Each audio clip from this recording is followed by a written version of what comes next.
Hello. So we've talked about attaching negations to putting negations inside of conditionals, putting a negation in the antecedent or the consequent of a conditional. We've talked about conjunctions. We've talked about combining conjunctions and conditionals. We've talked about combining negations and conjunctions.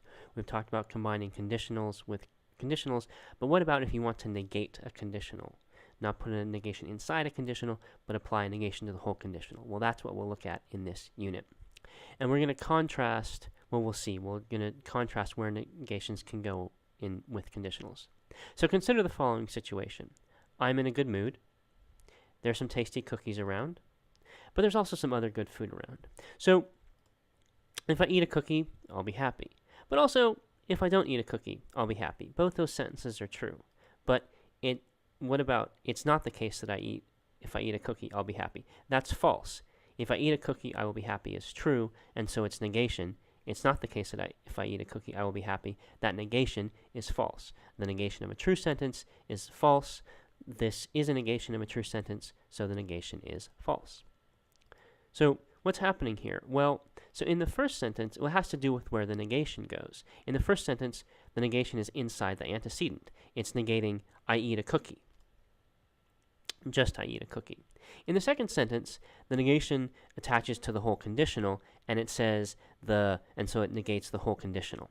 So in these two different sentences, the negations are going in different places, and different things get therefore negated, and so we get sentences that can have different truth values.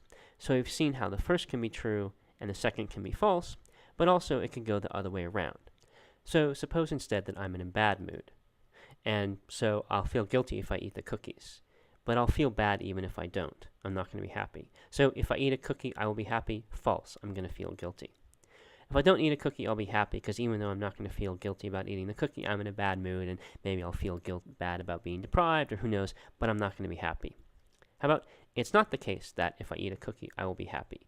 Well, this one's true. If I eat a cookie is false. If I eat a cookie, I will be happy. That's false. So the negated sentence, the sentence that the negation is applied to is false, and so the whole negation is true. If I eat a cookie, I will be happy. False. Negate that. True. So if I eat a cookie, both of the conditionals, if I eat a cookie, I will be happy, and if I don't eat a cookie, I will be happy. They're both false. The negation of the first conditional is therefore true. So again, what's going on here? Well, they have different truth values, and that means they say different things. One says not eating is enough for happiness. Two says eating isn't enough for happiness. And those are separate things to say. They're just different claims about what's enough or not enough for what. One says a certain thing is enough for happiness, namely not eating. A different thing says something else is not enough for happiness. What isn't enough for happiness? Eating. So they say different things. And depending upon the situation, either can be true and the other can be false, as we have seen.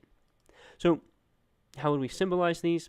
Well, so one, we know how to symbolize it. It's a conditional. It's if blah, blah, blah, then blah, blah, blah. If attaches to I don't eat a cookie, so that's negation P, and I will be happy is Q. Two, it's not the case that if I eat a cookie, I will be happy. Well, there the negation has to attach to the whole conditional. So how are we going to do that? We'll use parentheses. So we'll take the conditional, we'll put parentheses around them to indicate that that's a unit, and then we put the negation outside, and so then the negation is attaching to the whole unit of the conditional, and it's denying the whole conditional.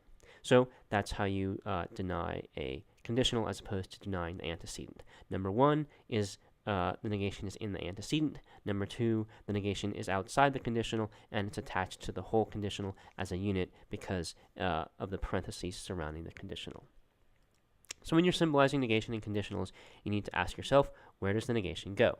Does it attach to the whole conditional? Does it go inside the antecedent, or maybe inside the consequent? And a different way of thinking about that is, what is the antecedent? What is the consequent? And if there's a negation in the English, but the negation is, if you figure out what the antecedent is and there's no negation in there, and you figure out what the consequent is and there's no negation in there, then there's a negation left over, and it must be applying to the whole conditional. Of course, you could have a conditional which has a negation inside its antecedent, and then you could also attach a negation to the whole conditional, and then you'd have two negations. So that's fine. But you want to think about, where does each negation go?